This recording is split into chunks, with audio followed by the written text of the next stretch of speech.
नमस्कार शिक्षक बंधू आणि भगिनींनो, ज्ञानज्योती युट्यूब चॅनलमध्ये आपलं सहर्ष स्वागत. आज आपण स्टुडंट पोर्टल संदर्भातील स्टुडंट एंट्री या संदर्भातील आता इथे माहिती बघणार आहोत. तर सर्वप्रथम आपल्याला जायचंय आपल्या गुगल क्रोमला. गुगल क्रोमला गेल्यानंतर इथे आपण student portal government of Maharashtra अशा पद्धतीने सर्च करायचंय आणि student portal government of Maharashtra याला इथे आपण क्लिक करायचंय. हे प्रोसेस शक्यतो आपल्याला सर्वांना माहिती असेलच. इथे क्लिक केल्यानंतर आपल्या समोर स्टुडंट पोर्टल इथे आपण याला क्लोजला क्लिक करायचं. इथे आपलं लॉग इन करायचंय. इथे शाळेचा युडायस कोड नंबर आणि त्याचा पासवर्ड आणि इथे आपण टाकणार आहोत हा जो आपल्याला कॅप्चा दिसतोय तो कॅप्चा टाकल्यानंतर आपल्याला करायचंय लॉग इन. या लॉग इनला क्लिक करायचं. लॉग इनला क्लिक केलं असता आपण जाणार आहोत आपल्या स्टुडंट पोर्टलला. स्टुडंट पोर्टलला आल्यानंतर इथे आपल्याला दिसत आहे ते म्हणजेच स्कूल डिटेल. आणि या स्कूल एंट्रीच्या आधी मी तुम्हाला हे सांगू इच्छितो की आपण यापूर्वी एक्सेल मध्ये डाउनलोड पर्सनल आणि अपलोड पर्सनल हे काम इत्ता पहिलीसाठी आपल्याला करायचं असतं. ते आपण केलेलं असेल. त्याचबरोबर प्रमोशनही आपल्या सर्व शाळेचं झालेलं असेल. प्रमोशन नंतर तसेच एक्सेल मध्ये आपण पहिलीच्या विद्यार्थ्यांची माहिती अपलोड केलेली असेल. त्यानंतर इथे आपण स्टुडंट एंट्री मध्ये काम करू शकतो इत्ता पहिलीच्या वर्गासाठीच. तर आज आपण ते बघणार आहोत स्टुडंट एंट्री. स्टुडंट एंट्री मध्ये मी करत अपडेट स्टुडंट डिटेल कुठे क्लिक करतोय अपडेट स्टुडंट डिटेलला. याला क्लिक केलं असता आपल्या नजरेसमोर अशा पद्धतीची माहिती आलेली आहे. इथे सर्वात प्रथम अपडेट स्टुडंट डिटेल दिसत आहे. व्हॅलिडेट ज्या विद्यार्थ्याची पर्सनल डिटेल आधार डिटेल मधील माहिती मॅच झाली असेल अशा विद्यार्थ्याच्या नावासमोर व्हॅलिडेट बटन येते. ते बटन कुठे येतं हे आता सध्या इथं पहिलीच आहे म्हणून इथे बटन इथे आलेलं नाही. आपण जर का इथे वर्ग बदलला तर जर का आपलं सर्व झालेलं माहिती जर का पूर्ण झालेली असेल भरून तर कदाचित त्यांचे ते बटन आपल्याला दिसतं किंवा नाही आपण बघूयात. आणि मी 5th स्टँडर्ड निवडलेले नॉट ऍप्लिकेबल आणि डिव्हिजन फर्स्ट घेतले. गोला क्लिक केले. गोला क्लिक केलं असता या इत्ता 5वीच्या वर्गाची आपल्याला इथे काय दिसणार आहे पूर्ण विद्यार्थ्यांची माहिती. बघा इत्ता 5वीच्या विद्यार्थ्यांची आपण ही माहिती जर बघितली तर याच्यामध्ये आपल्याला काय दिसतंय या विद्यार्थ्यांच्या या सूचनेनुसार पर्सनल डिटेल्स आणि आधार डिटेल्स या मॅच झाली असेल अशा विद्यार्थ्यांच्या नावासमोर व्हॅलिडेट बटन येते. आता हे बघा हे यांचं झालेलं आहे. यांच्या नावासमोर व्हॅलिडेट बटन आपल्याला दिसते. मग व्हॅलिडेशन प्रोसेस ज्या विद्यार्थ्याची पर्सनल डिटेल आधार डिटेल मधील माहिती मॅच झाली असेल त्याच्याच नावासमोर व्हॅलिडेट बटन येतं. ज्या नावासमोर व्हॅलिडेट बटन आले असेल त्यावर क्लिक केल्यानंतर काही सेकंदातच प्रोसेस पूर्ण होते. विद्यार्थ्याची माहिती UIDAI कडील माहितीशी सुसंगत झाली की विद्यार्थ्याच्या नावासमोर व्हॅलिडेट असे दिसते. बघा हे व्हॅलिडेट तुम्हाला इथे दिसत आहेत. ते पहिली सूचना आणि दुसरी सूचनेनुसार आपण हे व्हॅलिडेट बटन आपल्याला या दोन विद्यार्थ्यांच्या नावापुढे आलेलं आहे. म्हणजे यांचं आधार आणि पर्सनल डिटेल काय झालेलं आहे मॅच झालेल्या आहे. हे बघितलं या सूचनेनुसार आणि नावासमोर दिसते. तसेच इनव्हॅलिड ठरल्यास पुन्हा माहिती पूर्ण करण्यासाठी जर हे पूर्ण इनव्हॅलिड ठरलं इथे जर का त्या विद्यार्थ्याची माहिती इनव्हॅलिड आली तर आपल्याला काय करावं लागणार आहे. आपल्याला इथे वर रिपोर्ट दिसते रिपोर्ट. या रिपोर्टला जायचं. या रिपोर्टला गेल्यानंतर स्टेटसला जायचंय. स्टेटसला गेल्यानंतर इनव्हॅलिड आधार ऍज पर UIDAI यावरती आपल्याला क्लिक करून ती माहिती अपडेट करता येणार आहे. पुन्हा हे व्हॅलिड बटन येईल. मग त्याला क्लिक केलं असता त्या विद्यार्थ्याची माहिती काय होईल अपडेट होईल. बरं ही माहिती अपडेट कशी होते ते बघू. व्ह्यू आणि अपडेट यामध्ये विद्यार्थ्याची पर्सनल डिटेल आधार कार्ड डिटेल या दोन टेबल मधील माहिती नोंद केलेली आहे ती पाहण्याची सुविधा व्हॅलिडेट बटनवर क्लिक करण्यापूर्वी दोन्ही टेबल मधील माहिती पाहता येईल. दुरुस्ती करायची असल्यास दुरुस्ती करता येईल. जर या विद्यार्थ्याची माहिती जर का आपल्याला दुरुस्त करायची असेल काही चूक असेल तर आपण व्ह्यू अपडेटला क्लिक करून काय करू शकतोय त्या विद्यार्थ्याची माहिती दुरुस्त करू शकतोय चूक असेल तर किंवा अपडेट आहे तिथे आपण त्याला क्लिक केलं असता अशा पद्धतीने ही माहिती त्या विद्यार्थ्याची आपल्या समोर होते. ती माहिती मध्ये जर का आपल्याला काही दुरुस्त करायची असेल काही तर आपण काय करणार आहोत त्याला चेक करणार आहोत. त्याला चेक केल्यानंतर सर्व माहिती चेक केल्यानंतर आपण इथे सेव्ह करतो. ही माहिती आपण जी बघितली ती माहिती सगळी त्या विद्यार्थ्याची कशी आहे बरोबर आहे. डिसेबिलिटी ही सुद्धा आपण इथे चेक करून घ्यायची काय लिहिलेलं आहे बरोबर. आणि याला सुद्धा सेव्ह करायचं. पुढे बर्थ जन्म कुठे झालेला आहे तो जन्म आपल्याला इथे लिहायचा आहे. जिथे झाला असेल तो जन्म आपण इथे टाकणार सुद्धा सेव्ह करणार आहोत. आणि ऍड्रेसला केल्यानंतर पुन्हा काय होईल त्या विद्यार्थ्याची माहिती आपण इथे बॅक लावलेलो आहोत तेव्हा त्या विद्यार्थ्याची माहिती आपली अपडेट होईल आणि याला आपण कशाला, या व्हॅलिडेटला आपण क्लिक करणार आहोत. व्हॅलिडेटला क्लिक केलं असता ही माहिती अशाच पद्धतीने व्हॅलिडेट हिरव्या रंगामध्ये येईल. चला तर आपण आता बघणार आहोत फर्स्ट स्टँडर्ड. फर्स्ट स्टँडर्डची माहिती इथे घेऊयात. नॉट ऍप्लिकेबल, वर्ष आधी लक्ष ठेवायचं 2024-25 घ्यायला विसरू नका. सिलेक्ट डिव्हिजन 1 आणि मी गोला क्लिक केलं असता इथे ही आपण माहिती सर्व बघितलेली आहे. आता आपल्याला नवीनच माहिती भरतोय आपण पहिलीच्या विद्यार्थ्यांची. तर त्याच्यामध्ये आपल्याला पुन्हा काय करावं लागणार आहे, सर्व माहिती आपल्याला इथे त्या विद्यार्थ्यांची अपडेट करावी लागणार आहे. इथे आता या विद्यार्थ्याची माहिती मी घेत आहे. या व्ह्यू अँड अपडेटला मी इथे क्लिक करणार आहे. कुठे, व्ह्यू अँड अपडेटला क्लिक केले. त्याला क्लिक केलं असता त्या विद्यार्थ्याची माहिती आपल्याला इथे 5 मुद्द्यांमध्ये 5 टॅबमध्ये भरायची. जे लागू असतील ते आपण भरायचे, जे नसतील ते सोडून द्यायचे. आता इथे सर्वात पहिला आहे जो पर्सनल आपल्या समोर ओपन झालेला. आता इथे विद्यार्थ्याचा स्टुडंट आयडी आपण त्याची माहिती अपडेट केलेली, अपलोड केलेली, त्यानुसार फर्स्ट स्टँडर्ड आलेलं आहे, त्याचा जनरल रजिस्टर नंबर आलेला आहे, डिव्हिजन आहे, जेंडर आलेलं आहे, त्याचं नाव सुद्धा आलेलं आहे. ही सर्व माहिती आपण जी भरलेली ती इथे अपडेट झालेली आहे. पुन्हा एकदा त्याला नजर मारून पुन्हा चेक करून घेऊयात. काही दुरुस्ती असेल तर आपण दुरुस्ती किंवा अधिकची माहिती भरायची असेल तर अधिकची माहिती आपण इथे भरून घेऊ. कॉन्टॅक्ट नंबर राहिलेला आहे तो टाकतोय. कॉन्टॅक्ट नंबर टाकलेला आहे, त्याचा संवर्ग जो असेल तिथे मदर टंग सिलेक्ट होत नसतंय.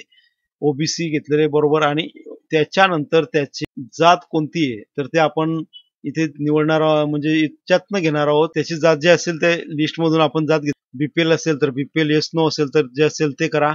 आणि सेमी इंग्लिश वर्ग आपला कोणता आहे, सेमी इंग्लिशचा आहे म्हणून इथे सेमी इंग्लिश केलेलं आहे. डेट ऑफ ऍडमिशन, त्यानंतर first standard, general register number आणि विद्यार्थी रेग्युलर आहे, सर्व माहिती इथे झालेली आहे. आता आधार कार्डचं डिटेल्स आपल्याला इथे कोणते टाकायचे डिटेल, आधार कार्ड, आधारचा कार्डवरील क्रमांक, त्यानंतर त्या आधार प्रमाणे असणारं नाव, आधारवर मेल फिमेल जे असेल ते, आणि आधारवर असणारी जन्मतारीख, एवढ्या गोष्टी इथे आपल्याला टाकायच्या. इथे चूज फाईल दिसतंय. आयडेंटिफिकेशन मार्क, जर विद्यार्थ्याच्या शरीरावर कुठल्या ओळखीची जर का खूण असेल तर 1 किंवा 2 ते आपण टाकू शकतोय.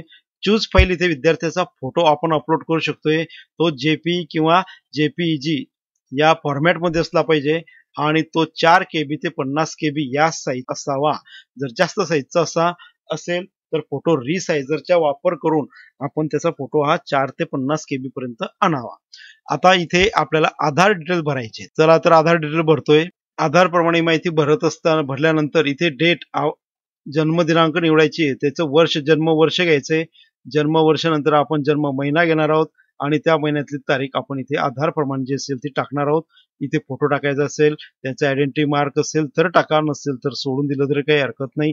फोटो जर असेल तर फोटो टाका, नसेल तर राहू द्या. आणि अशा पद्धतीने आपण पर्सनल डिटेल आपण टाकलेले त्याने याला सेव्ह करा. याला सेव्ह केल्यानंतर आपल्याला पुढची टॅब येते, आपलं स्टुडंट रेकॉर्ड अपडेट सक्सेसफुली. ओकेला क्लिक करा. ओकेला क्लिक केलं की पुढचं डिसॅबिलिटी, दिव्यांगत्व असेल तर येस नो, जर असेल तर येस म्हणावं लागणार आहे, नसल्यास नाही, आणि सेव्ह. पण जर एखाद्या विद्यार्थ्याचं असेल तर या एसला क्लिक करावं लागेल. या एसला क्लिक केल्यानंतर त्याच्याकडे जर का ते दिव्यांगत्व प्रमाणपत्र असेल तर, सर्टिफिकेट असेल तर याला येसला क्लिक करावं लागेल. आणि त्याचा जो प्रकार आहे डिसॅबिलिटीचा, तो प्रकार आपल्याला याच्यातनं निवडायचा आहे. दिव्यांगत्व कोणत्या प्रकारचं आहे, परमनंट किंवा टेम्पररी, तात्पुरत्या स्वरूपाचं आहे किंवा काय, त्याला इथे आपल्याला क्लिक करावं लागेल.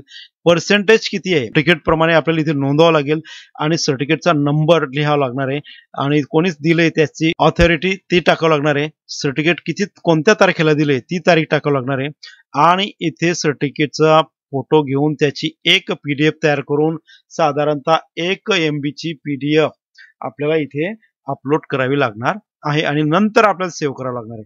पण या विद्यार्थी अपंगत्व नाहीये. काय करतो, या नोला क्लिक करतोय. आपण जर का येसला क्लिक केलं तर इथे केलेलं होतं बरोबर. आता मी काय करतोय, नोला क्लिक केलंय, विद्यार्थ्याचं दिव्यांगत्व नाही म्हणून माहितीसाठी मी तुम्हाला ते सांगितलं. इथे यानंतर सेव्हला क्लिक करणार आहोत. याला सेव्हला क्लिक केल्यानंतर हे सेव्ह सक्सेसफुली झाल्यानंतर आपल्याला पुढे बघायचंय बर्थ. ऑटोमॅटिक आपण बर्थ वरती आलेलो आहोत. जन्मदिनांक आपण जी घेतलेली होती त्याप्रमाणे आलेली आहे. नॅशनल आपलं भारतीयत्व इंडियन, येस करायचंय. स्टेट महाराष्ट्र आहे, डिस्ट्रिक्ट जळगाव दिलेलं आहे आणि पिनकोड, जन्म कुठे झालेला आहे, डिस्ट्रिक्टला झालेला आहे, जो जन्म झाला असेल तो आपल्याला टाकायचा आहे. विलेज प्लेस विलेज प्लेस येणारच नाही, कारण की तो जन्म तिथे झालेला आहे जळगाव जिल्ह्याच्या जागी झालेला असल्यामुळे विलेज प्लेस येणार नाही. इथे आपण जळगाव टाकलेलं आहे आणि यानंतर आपल्याला काय करायचंय, सेव्ह करायचंय. जर एखाद्या विद्यार्थ्याचा जन्म जर तालुका स्तरावरती किंवा गावावर झालेला असेल तर आपल्याला तिथे विलेज तालुक्यावर झाला असेल, तालुका चूज केलाय, तो तालुका कोणत्या तालुक्यात झालेला आहे, तो तालुका आपल्याला इथे घ्यावा लागेल. समजा यापैकी आपल्याला जिल्ह्यातील तालुक्यापैकी तालुका निवडावा लागणार आहे. जर जन्म जर का विलेज एखाद्या खेड्यात झाला असेल तर आपल्याला काय करावं लागणार आहे, इथे विलेज घ्यावं लागणार आहे. ते विलेज घेतल्यानंतर तो तालुका कोणता आहे, तो तालुका आपल्याला इथे घ्यावा लागणार आहे आणि तालुक्यामधील ते गाव कोणतं आहे, कोणतं विलेज आहे ते आपल्याला इथे चूज करावं लागणार आहे आणि मग नंतर आपल्याला सेव्ह करावं लागणार आहे. पण इथे विलेज नसल्यामुळे आपण डिस्ट्रिक्ट घेतलेलं आहे आणि डिस्ट्रिक्टमुळे मी त्याला सेव्ह करतोय. याला सेव्ह केल्यानंतर आता या विद्यार्थी सेव्ह सक्सेसफुली झालेलं आहे आणि आता पुढे जाणार आहोत आपण ऍड्रेसला. ऍड्रेस मध्ये गेल्यानंतर इथे आपण गावाचं नाव इथे इन्सर्ट करणार. गावाचं नाव टाकल्यानंतर पिनकोड टाकल्यानंतर जर एक शहरातला भाग असेल तर घराचा क्रमांक असेल तो टाका. ते स्ट्रीट नेम, गल्ली मोहल्ला रस्त्याचा नंबर असेल तो टाका. लँडमार्क काय असेल, ओळखीची खूण ती टाका. त्यानंतर स्टेट ऑटोमॅटिक आलेलं आहे आणि प्लेस टाईप काय आहे आपला विलेज. आता आपण नुकतंच जे बघितलं तर बर्थ मध्ये त्याच पद्धत प्लेस आणि तालुका कोणता आहे, मग तो तालुका इथे निवडायचा आहे. तो तालुका निवडल्यानंतर सिलेक्ट विलेज सुद्धा आपल्याला याच्यातनच घ्यायचंय. विलेज घेतलेलं आहे आपण. विलेज नंतर इथे पोस्ट आपण इथे टाकलेला आहे. हा करंट म्हणजे आताचा पत्ता आणि कायमचा पत्ता जर दोघे पत्ते सारखेच असतील तर परमनंट ऍड्रेस सम ऍज करंट ऍड्रेस इथे दिसतंय तुम्हाला. हे चौकट, या चौकटीमध्ये आपल्याला क्लिक करायचं. दोघी पत्ते सारखे असतील तर. जर सारखे नसतील, सध्याचा पत्ता आणि कायमचा पत्ता, जर करंट ऍड्रेस आणि परमनंट ऍड्रेस जर सारखा नसेल तर करंट ऍड्रेस इथे घ्यायचा आणि परमनंट ऍड्रेस जो आहे तो आपण इथे पुन्हा टाकायचं. पण या विद्यार्थ्याचं दोन्ही ऍड्रेस सारखे असल्यामुळे काय करतोय, याला क्लिक कर. याला क्लिक केल्यानंतर इथे आपल्याला माहिती भरायची गरज नसेल. मग यानंतर आपण सेव्ह करणार आहोत. याला सेव्ह केलं, पुढे बँक डिटेल्स आपल्याला पुन्हा भरायच्या असतील. सेव्ह सक्सेसफुली, याला आपण क्लिक ओके केलं. पण बँक डिटेल्स मला सध्या भरता येणार नाही. या विद्यार्थ्याचा काय नाहीये, अद्याप बँक अकाउंट नंबर नाहीये, त्यामुळे मला बँकेच्या डिटेल्स भरणं शक्य होणार नाही. बँक डिटेल भरत असताना आपल्याला काय करावं लागतंय, त्या अकाउंट होल्डरचं नाव आपल्याला इथे त्यानंतर बँकेचं नाव टाकावं लागतंय, अकाउंट क्रमांक टाकावा लागतोय, पॅरेंट्स नंबर आपण जो टाकला होता तो लगेच इथे येऊन गेला आणि बँक डॉक्युमेंट म्हणजे जो बँक डॉक्युमेंट त्या बँकेच्या याची पासबुकची इथे आपल्याला टाकावं लागणार आहे. आधार कार्ड इथे आपल्याला टाकावं लागणार आहे. बँकेचं शाखेचं नाव, MIRC म्हणजे bank detail, total bank detail आपल्याला इथे भरायच्या असतील. आता ऍड्रेस बघा. ऍड्रेस आपण तिथे दोघे करंट आणि हे दोघे सारखे केले म्हणून काय आलेलं आहे, सेम म्हटलेलं होतं म्हणून दोघीकडे ऍड्रेस सारखे आलेले आहेत. ओके, अशा पद्धतीने या विद्यार्थ्याची माहिती आपण भरलेली आहे आणि मी ते बॅकला क्लिक केलं असता आता ज्या विद्यार्थ्याची आपण माहिती भरलेली आहे त्या विद्यार्थ्याच्या माहितीच्या पुढे या सूचनेनुसार व्हॅलिडेट पर्सनल डिटेल आणि आधार डिटेल मधील माहिती मॅच झाली असेल अशा विद्यार्थ्याच्या नावासमोर व्हॅलिडेट बटन येते. हे बटन आलेलं आहे बघा, हे दिसते तुम्हाला. जर मला याच्यामध्ये पुन्हा चेंज करायचे असतील तर मला काय करावं लागणार आहे, व्ह्यू आणि अपडेटला जाऊन पुन्हा मला चेंजेस करायचे आहेत का ते बघायचे. त्यानंतर जर का मी याला व्हॅलिडेटला जर क्लिक केलं तर काय होतंय बघूया. चला, हे सर्व माहिती माझी बरोबर आहे हे खात्री झालेली आहे. मग त्यानंतर मी या व्हॅलिडेटला क्लिक करतोय. बघा इथे मेसेज आलेला आहे आणि या ओकेला आपण क्लिक करायचं. ओकेला क्लिक केलं की नंतर लगेच काय होतंय, व्हॅलिडेट. बघा या विद्यार्थ्याची आपण आता माहिती भरलेली होती, रुद्राक्षी समाधान तनपुरे, आणि व्हॅलिडेट झालेलं आहे. अशा पद्धतीने आपल्याला एक विद्यार्थ्याची माहिती काय करायची आहे, पूर्ण स्टुडंट म्हणजे सर्व विद्यार्थ्यांच्या एंट्री करायच्या आहेत आणि याला अपडेट करायचं आहे. चला, अपेक्षा करतो व्हिडिओ आपल्याला समजला असेल. थोडा व्हिडिओ लांब झालेला आहे पण आपण समजून व्हिडिओ आपण पूर्ण बघितला तो नक्कीच आपल्याला आवडला असेल तर त्याला नक्कीच लाईक करा. आपल्या इतर शिक्षक मित्र, इतर बंधू भगिनींना तो नक्कीच शेअर करा. त्याचप्रमाणे अद्याप आपण चॅनलला सबस्क्राईब केलं नसेल, नवीन असाल चॅनलला तर चॅनलला सबस्क्राईब करा, जेणेकरून येणारे नवनवीन व्हिडिओ सर्वप्रथम आपणास बघायला मिळतील. व्हिडिओ आपण पूर्ण बघितला त्याबद्दल आपले धन्यवाद.